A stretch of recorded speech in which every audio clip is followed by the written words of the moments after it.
मुश्किल तरीन हालात में आईनी तरमीम तो पास हो गई, लेकिन अब इसके साथ सुप्रीम कोर्ट में क्या होगा?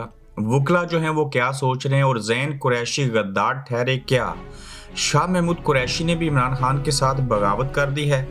नवाज शरीफ साहब का रोना धोना और काजी फायज ईसा को किस तरह से इस्टेब्लिशमेंट और नून लीग ने इस्तेमाल किया और अगला चीफ जस्टिस कौन हो सकता है, ये हालात किस तरफ जाएंगे, आज के गोरखधंधा में इस पर बात करेंगे। अस्सलाम वालेकुम, आप देख रहे हैं गोरखधंधा अबरार कुरैशी। आपसे महत्वपूर्ण रात को हमने कई घंटे बैठ के पूरा अहवाल देखा जो कौमी असम्बली और सेनेट में आईनी तरमीम जो है वो पास की गई। इतनी मजबूरी और लाचारी से लोग बैठे थे कि उन्होंने हाथ खड़ा किया, वो खड़े भी नहीं हो सकते थे, उनकी सेहत ऐसी थी। फिर जब वहां पे पीटीआई के लोग आए तो लोटे लोटे के नारे भी लगे। बेशुमार जो खदशात थे वो हकीकत में बदले। इन्हें टॉयलेट तक नहीं जाने दिया गया और आईनी तरमीम जब हो गई तो इसके बाद अब ये आईनी तरमीम सुप्रीम कोर्ट के अंदर इसके ऊपर क्या होगा, क्या इसको चैलेंज किया जाएगा, क्या जजेस जो हैं वो सारे के सारे इसको कबूल कर लेंगे? गजट के ऊपर दस्तखत कर दिए हैं, ये उसका हिस्सा बन चुकी है नई आईनी तरमीम। लेकिन पाकिस्तान की तारीख में पहली मरतबा ऐसे किया गया और इस तरमीम के अंदर जैसे कैसे भी हालात थे, मौलाना साहब ने वहाँ पे हुकूमत का साथ दिया। उसके बावजूद मौलाना साहब को इस बात का क्रेडिट जाता है कि उन्होंने आईनी अदालत जो थी उसको बनने के अंदर रुकावट बने। काजी फायज ईसा को जो एक्सटेंशन नहीं मिली, ये सबसे बड़ा मौलाना साहब को क्रेडिट जाता है और उसमें पीटीआई जो है वो कामयाब हुई। अब ये देखना पड़ेगा कि काजी फायज ईसा के तो आखिरी 72 घंटे और जाने से पहले काजी फायज ईसा सब क्या करेंगे। आज भी अहमद खान और काजी फायज ईसा के दरमियान अच्छे खासे तल्ख जुमलों का जो है वो इस्तेमाल किया गया।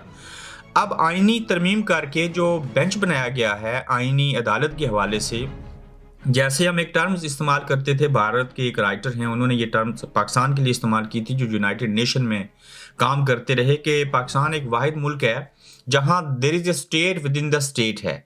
अब क्या हुआ कि सुप्रीम कोर्ट के अंदर within the supreme court एक और सुप्रीम कोर्ट बना दी गई। ये एक बड़ा तवील सब्जेक्ट है, लेकिन इसको मजीद छेड़ने से पहले हम ये बात देख लेते हैं कि जो तरमीम की गई है इसके ऊपर जो वकला हैं वो क्या करेंगे। इस सिलसिले में अहमद खान साहब ने कहा है कि हमारी मशावरत हो रही है, 2007 की तरह हम एक कमेटी तश्कील देंगे और वो जो कमेटी होगी उस कमेटी के तहत वकला तहरीक शुरू करेंगे और ताकतवरों को जो है वो मुश्किल में आना पड़ेगा।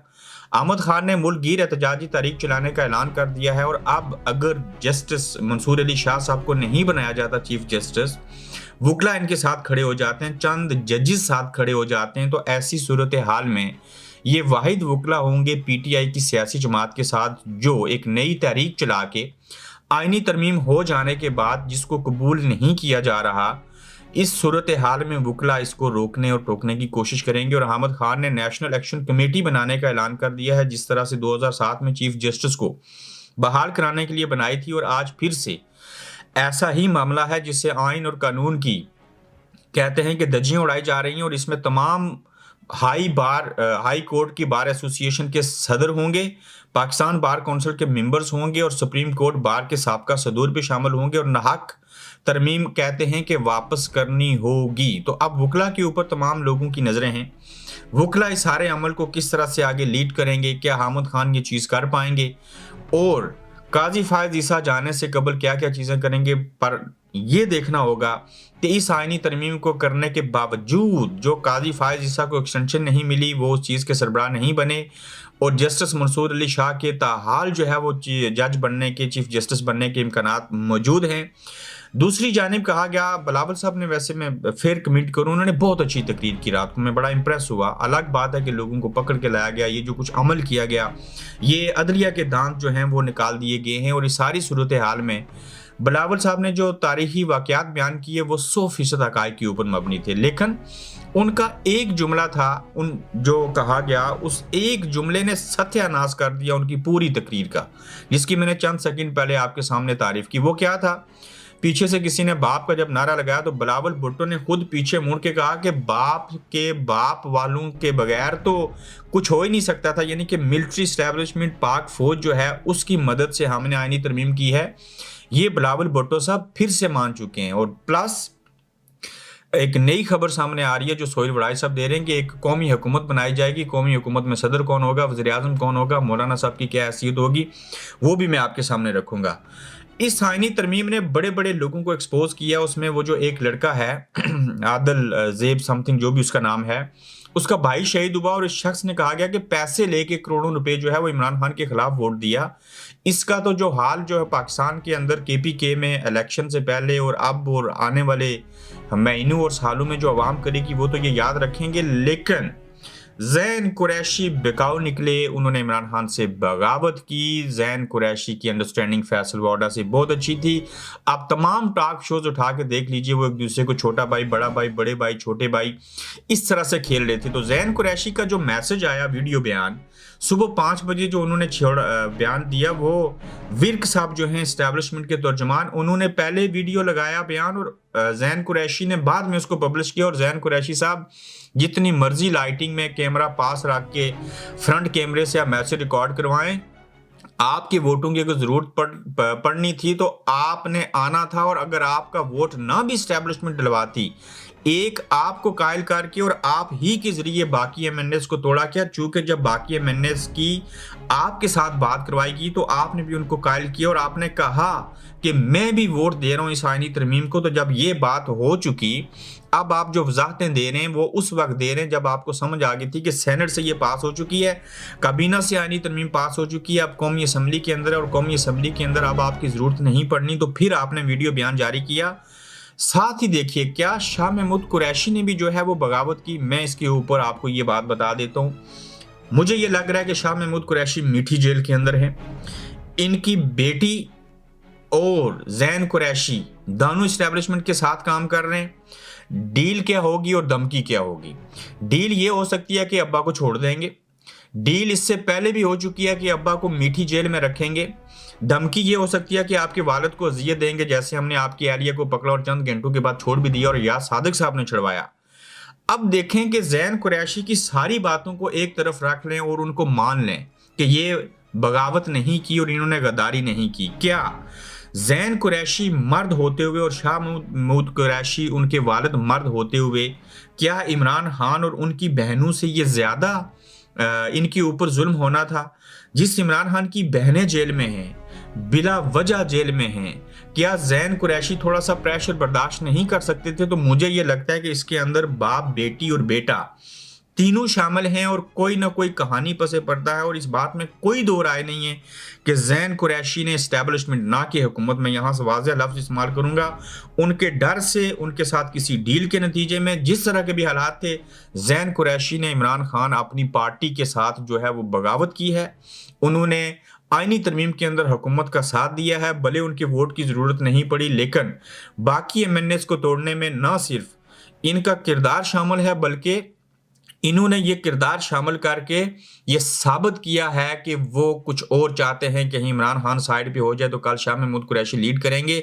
ये कौम जो है वो इतनी सादा नहीं है। जैन कुरैशी साहब, आपकी बातें, आपकी जितनी चीज़ें हैं, ये जो खासकर आपका वीडियो बयान आया है, इससे ये बात साबित है कि आप लोग बिक चुके हैं, आप बिकने वाले हैं, आप झुकने वाले हैं। आपने ज़मीर का सौदा किया है, वो चाहे किसी की बात मान के किया, चाहे खौफ और डर से किया, चाहे पैसे लेके किया।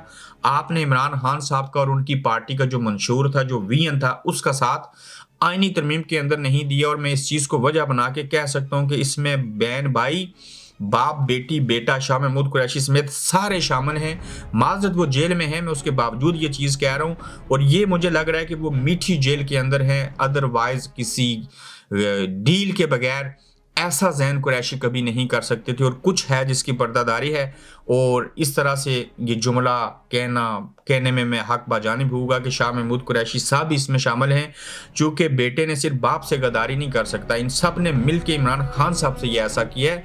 आईनी तरमीम ने वैसे भी हो जाना था, आप ऐसे ना करते, लेकिन आप अच्छे मौके के ऊपर एक्सपोज हुए हैं और आपके ऊपर शहबाज गिल ने भी तनकीद की, बाकी लोग भी तनकीद कर रहे हैं, चंद और लोग हैं जो आपका तहफ़्फ़ुज़ करने की कोशिश कर रहे हैं, मगर आप झूठे थे, आप झूठे हैं और आपके ज़मीर बेचने वालों की की वजाहतें किसी काम नहीं आ सकेंगी और जैन कुरैशी की सुबह 5 बजे के करीब जो वजाहत आई, मगर याद रहे वो वीडियो जैन कुरैशी से कबल ताकतवरों के तर्जमान फरहान विर्क ने जैन से 20 मिनट पहले अपलोड की थी और इस तरह से वो तमाम ज़मीर फरोश जो वोट बेच चुके अब आवाम की नज़रों में आ चुके हैं। और मैं अपने अल्फाज पर आज भी कायम हूँ, कहने वाले कुछ भी कहें, वो टीवी स्क्रीनें हों, सोशल मीडिया हो या नाम नहाद यूट्यूबर्स हों, मैं कल भी खान के साथ थी, आज भी खान के साथ हूँ। पाकिस्तान और खान और उन पर जान भी कुर्बान, चंद टकों की खातर ना पहले कभी झुकी ना आज झुकूंगी। बाकी मेरे सीने में जो राज दबे हैं वो दबे रहने दें, फिर कभी वक्त आने पर इनको इफ्शा करूँ कि डॉक्टर जरका तैमूर की वजाहत, ये वजाहत भी काबिल कबूल नहीं है। वो इसलिए नहीं कि कोई गुस्सा है, कोई गम है, कोई फलां चीज़ है। क्या हुआ जो आईनी तरमीम होगी? क्या इमरान खान ने आईनी तरमीम करके मिलिट्री कोर्ट्स में लोगों को फांसियाँ नहीं दिलवाई थी? क्या इमरान खान साहब ने नैब के हवाले से चीज़ों में तब्दीलियां नहीं की थी? क्या उसका फ़ायदा और नुकसान नून लीग और पीपल्स पार्टी को नहीं हुआ था? ये तमाम सियासतदान गलतियां करते हैं, लेकिन जो गलती जिस टाइम पे करेगा उसके ऊपर तनकीद करना ज़रूरी है। और ये आम आवाम को और PTI के कारकुनों को, हमारे जो फॉलोअर्स हैं उनको बताना और समझाना ज़रूरी है कि ये गद्दार थे, गद्दार हैं और इन्होंने ऐसी चीज़ की है, उसके लिए मजबूरी थी, लाचारी थी, पैसा था, ब्लैकमेलिंग थी, जो भी हालात थे इन्होंने बिल्कुल ऐसे किए। अब देखिए कि इस सारी सूरत के हाल में 12वें खिलाड़ी का जो नाहक दुख है वो किस नौयत का? मैं शेर नहीं पढ़ूंगा नवाज शरीफ साहब का आईनी तरमीम के दौरान जो शेर पढ़ा। देखें, कहते हैं मर जाओ, जहर देते हैं मर जाओ, मरता हूं तो कहते हैं जी लो, फलां करो। मियाँ साहब, क्या आपने आज तक रोना धोना ही है? यही आपने सीखा है? मौलाना साहब आए, आप उनसे हाथ नहीं मिलाना चाह रहे थे, आपको भाई ने कहा, आपने इनकार कर दिया। फिर मौलाना साहब आपको खुद से आगे होके मिले। आपके वजीर कानून आजम नज़ीर तारड़ ने जितनी तारीफ बिलावल भुट्टो की उसमें एक लफ्ज़ आपके लिए नहीं कहा। तो इस्टेब्लिशमेंट को भी पता है उनके साथ नवाज शरीफ साहब कहाँ खड़े थे और क्या चीज़ें होनी थी, चूँकि अब आप पीछे हैं और शहबाज शरीफ साहब इस्टेब्लिशमेंट से आगे हैं, लेकिन अब आप दोनों भाइयों से भी कोई आगे निकल चुका है। और उस सिलसिले में क्या होने लगा ये मैं आपके सामने रखता हूँ। सोहेल वड़ाइच साहब बड़े काबिल साफ़ी हैं, वो अगर कोई बात कहें तो समझ लें उसके अंदर कोई ना कोई चीज़ है, लेकिन वो चीज़ कहाँ से होती है ये भी आप बेहतर समझते हैं। तो उन्होंने कहा है कि कौमी हुकूमत का क़याम इस्टेब्लिशमेंट की ये कैसी ख्वाहिश है और इस ख्वाहिश को पूरा करने के असूल के लिए किस नौयत की चीज़ें होंगी। 2 साल के लिए कौमी हुकूमत बनने का इम्कान है, जिसमें कमज़ोर तहरीक इंसाफ, नाकाम नून लीग मुक्तदरा की 2 फेवरेट सिंधी जमातें पीपल्स पार्टी और मुत्तहिदा के अलावा JUI और दूसरी जमातें शामिल होंगी। और मुतवक्को वज़ीर आज़म एक अहम वज़ीर बिलावल और शायद हकान अब्बासी में से कोई एक हो सकता है। उनका ख्याल था कि एक तीसरा आदमी नवाज शरीफ था जो इस बहरान को हल कर सकता था। अगर वो 8 या 9 फरवरी को ये मानने का ऐलान कर देते कि हम हार गए हैं, तो नून ये शिकस्त मान लेती, तो ये आज की मकबूल जमात होती। ये सोहेल वड़ाइच सब कह रहे हैं। लेकिन इसमें जो इन्होंने कहा कि शायद हकान अब्बासी हो सकते हैं, मैं इस बात को नहीं मानता। लेकिन ये मुझे इल्म है कि नए किसी सेटअप में जो है वो हो सकता है मौलाना साहब को आप ले आए सदर पाकिस्तान, ये भी हो सकता है बिलावल साहब जो हैं वो बतौर वज़ीर आज़म पाकिस्तान के वो बन जाएं और ये नून लीग को पसे पर्दा ले जाएं और मियाँ साहब का किस्सा तमाम कर दिया जाए और ये फिर तासर दिया जाए कि आप जाओ सियासी शहीद बन जाओ और इन चीज़ों को जो है वो आप कैश करवा लो। तो अब बैरिस्टर जफ़र अली और काजी फायज़ ईसा के दरमियान क्या चीज़ हुई, ये बड़ा अहम नुकता है जो आपके सामने रखना है। आईनी तरमीम मंजूर मगर काजी का इनकार। तहरीक इंसाफ के इंट्रा पार्टी इलेक्शन से मुतल्लिक नजरसानी की दरख्वास्त जो थी चीफ जस्टिस काजी फायज़ ईसा और हामिद खान के दरमियान, तल्ख जुमलों का तबादला भी हुआ। और तबादला क्या हुआ कि हामिद खान ने बेंच पर एतराज उठाते हुए कहा कि मौजूदा 3 रुकनी बेंच ये केस नहीं सुन सकता। सुन्नी इदात कौंसिल केस में 13 रुकनी बेंच फैसला दे चुका है और जस्टिस काजी फायज़ ईसा ने कहा कि मखसूस नशिस्तों के केस में नज़रसानी ज़ेर इल्तवा है और कोई ऐसा फैसला नहीं देखेंगे जिस पर नज़रसानी ज़ेर इल्तवा है। आप कैसा केस चलाना चाहते हैं या नहीं, आप केस चलाना चाहते हैं या नहीं, आपने अपनी बात तो करनी ही करनी है, जो कहना है मुंह पर कहना चाहिए। अहमद खान ने कहा कि मुझे दलाइल नहीं देने। चीफ जस्टिस काजी फायज़ ईसा ने कहा कि आप केस चलाना चाहते हैं या नहीं, जिस पर अहमद खान बोले मैं अब वो कह देता हूं जो कहना चाहता हूं। काजी फायज़ ईसा ने कहा कि मुंह पर बात करने वाले को मैं पसंद करता हूं। चीफ जस्टिस सुप्रीम कोर्ट ने रिमार्क्स दिए कि केस में गौर अली खान, नियाजुल्लाह नियाजी, अली जफर भी थे, उनमें से कोई दलाइल देना चाहता है तो दे सकता है। अहमद खान बोले कि मैं मौजूदा बेंच के सामने दलाइल देना ही नहीं चाहता, केस के लिए नया बेंच बनेगा तो मैं दलाइल दूंगा। फिर कहते हैं कि चीफ जस्टिस काजी फायज़ ईसा ने कहा कि चलें फिर गपशप कर लेते हैं, आपको सुनने में मज़ा आता है। बैरिस्टर अली जफर ने रोस्टरों पर आकर 26वीं आईनी तरमीम का हवाला दिया और कहा कि ये बेंच अब ये केस सुन ही नहीं सकता, ना हम इसके सामने दलाइल देंगे, जिस पर चीफ जस्टिस ने कहा कि हमें नहीं मालूम कि किस तरमीम का हमारे सामने कुछ नहीं है, हमें ना बताएं हम ये क्या सुन सकते हैं और क्या नहीं सुन सकते। तो काजी फायद ईसा ने कहा कि आईनी तरमीम का मुझे कोई इल्म नहीं है और बैरिस्टर अली जफर और अहमद खान सब ने इनकार किया कि काजी फायद ईसा साहब हम आपके सामने दलाइल नहीं देंगे, चूंकि आपका ये हक ही नहीं बनता और इस बेंच का कि वो इस केस को सुने, चूंकि ये जो मखसूस नशिस्तें हैं इसकी वो फिर से बंदरबांट करना चाहते हैं और जो सुप्रीम कोर्ट के 8 जजों ने फैसला दिया था, इलेक्शन कमीशन को अमल दरामद करवाना था, हुकूमत से अमल दरामद करवाना था, अगर ये नशिस्तें जो है मखसूस वो मिल जाती तो KPK से जो 7-8 आने थे, सेनेट के मेंबर बनने थे, कौमी असम्बली की अगर सीटें उनको मिल जाती तो ये तो कभी भी आईनी तरमीम हो ना पाती। लेकिन अब आईनी तरमीम हो गई और उसके बावजूद भी ये चाहते हैं कि पाकिस्तान तहरीक इंसाफ को जो मखसूस नशिस्तें हैं वो किसी तरह से ना मिल सकें। तो देखते हैं क्या होता है। तो अगले एपिसोड के अंदर इससे भी अहम खबरों के साथ आपकी खिदमत में हाजिर होंगे। अपना ख्याल रखिएगा, तो जल्द आपसे दोबारा मिलेंगे। आप देख रहे हैं गोरखधंधा अब्रार कुरैशी के साथ।